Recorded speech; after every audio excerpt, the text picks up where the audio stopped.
यदि आप उद्धार पाना चाहते हैं तो आप अपने जुबान को केवल उद्धार के काम के लिए आप काम में लाएं। इस अपनी जुबान को किस काम में लाएं? उद्धार पाने के लिए, दूसरों की भलाई के लिए, अपनी भलाई के लिए, सफलताओं को प्राप्त करने के लिए, लोगों को सिखाने के लिए, लोगों के सामने उदाहरण बनने के लिए आप इस जुबान को काम में ला सकते हैं। हालेलुया। आप उद्धार की जो आप अभ्यास है, जो एक्सरसाइज है आप जब करते हैं, आप अपनी जुबान से करते हैं। इसका मतलब जो भी आप जुबान से जिस विषय पे काम करेंगे वो आपके जीवन में वो दिखेगा, वो प्रकट होगा, वो रिवील होगा। हालेलुया। एक वचन को और हम पढ़ते जाएंगे, याकूब की किताब से, उसका 3 अध्याय के 9 से 11 पद तक हम पढ़ेंगे।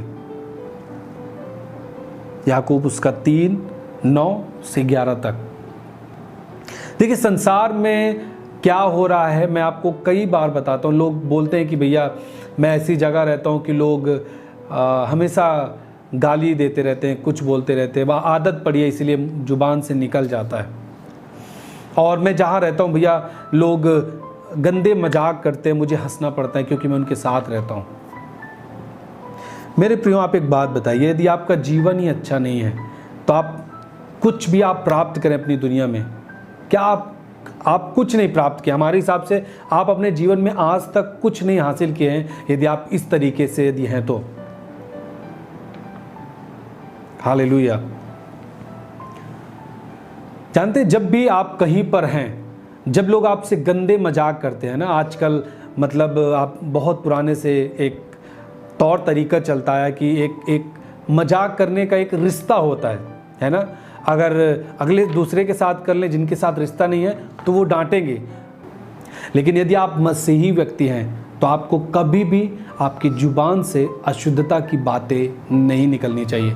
ना आप अपने बच्चों को कभी सिखाएं, यदि आप माँ बाप हैं तो कभी मत सिखाइए किसी का भी मजाक। मसीहत में गंदे मजाक बाइबल अलाउ नहीं करता करने के लिए, याद रखिएगा।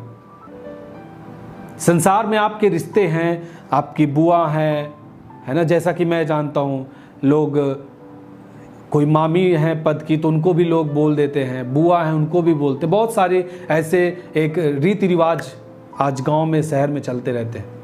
लेकिन मैं आपको बताना चाहता हूँ, यदि आप मसीही व्यक्ति हैं, आपको अपनी जुबान से किसी को भी अशुद्धता नहीं बोलना है, किसी के बारे में किसी को गंदी चीज़ नहीं बोलना, गाली नहीं देना।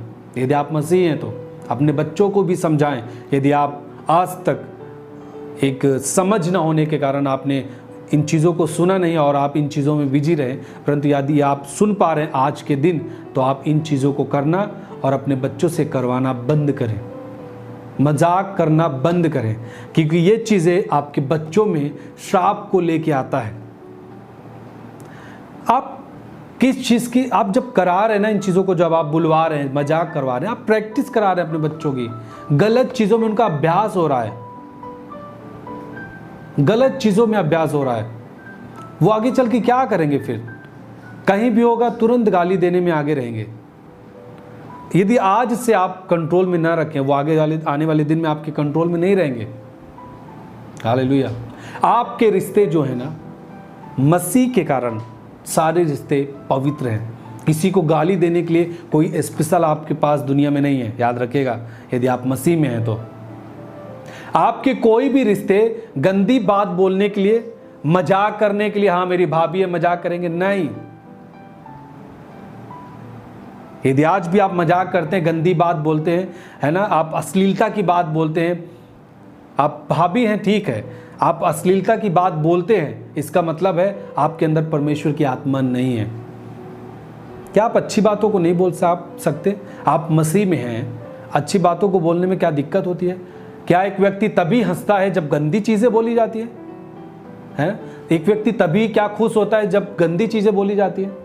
हम लोग तो बहुत आनंदित रहते हैं, मेरी फैमिली में सब लोग हंसते रहते हैं। क्या हम गंदी बातें बोलें तभी हंस पाएंगे? मैं अपनी टीम के साथ आनंद करता हूँ, हंसता हूँ, है ना, अच्छी चीज़ों को बोल के। बहुत सारी अच्छी चीज़ें आप बोल के हंस सकते हैं, लेकिन कुछ लोगों की आदत जो है वो उन्हीं चीज़ में है, लेकिन आपको उनसे बाहर आना पड़ेगा। हालेलुया। देखिए, कुछ लोगों को समझ में आता है कि ये कौन सी बात है कि मजाक न करें, ये न करें। थोड़ा तो मजाक चलता है क्योंकि हम संसार में जी रहे हैं, और यदि मजाक न करेंगे तो कैसे समझ में आएगी कि वो हमारे ये रिश्ते हैं, वो रिश्ते हमारे उनके साथ। मसीहत में जो हमारे रिश्ते हैं, मसीहत में रिश्ते मसीह की तरह रिश्ते हमारे होनी चाहिए। हम गंदी चीज़ों को बोल के अपने रिश्ते को कायम नहीं करेंगे, हम पवित्रताई के साथ अपने रिश्ते को कायम करेंगे। कोई आपके कोई एक, मान लीजिए आपकी एक कोई भाभी है, ठीक है, और वो प्रभु में नहीं है, वो आपको गंदी चीज़ें बोल के आपके साथ यदि आपको मजाक करती हैं तो आपको हंसना नहीं है, ठीक है। उनको बोलें कि मैं इन चीज़ों को पसंद नहीं करता, मैं पहले करता था लेकिन अब नहीं करता, मैं इन चीज़ों को छोड़ दिया हूँ। आप तुरंत बोलें उनके साथ। ये नहीं कि वो कुछ बोलते हैं तो आप मुस्कुराएं, इसका मतलब आप उनके साथ सहभागी हैं, वो मजाक कर रहे हैं, आप खुश हैं। गंदी चीज़ जब भी कोई आपके सामने बोलता है, आपके साथ बोलता है, ठीक है, आप कोई टीम में है, कोई आप कहीं पे वर्क करते हैं ना, जॉब करते हैं आप, वहाँ इवन वहाँ पर भी जब कोई मजाक करे आपके साथ, किसी के साथ मजाक करता है, तो आपको हंसना नहीं है, उसको समझ में आए कि ये व्यक्ति इन चीज़ों को पसंद नहीं करता है, क्योंकि आपकी पहचान मसीह है। आप मसीह को लेके चलते फिरते हैं। आपकी पहचान इस संसार से अलग होनी चाहिए।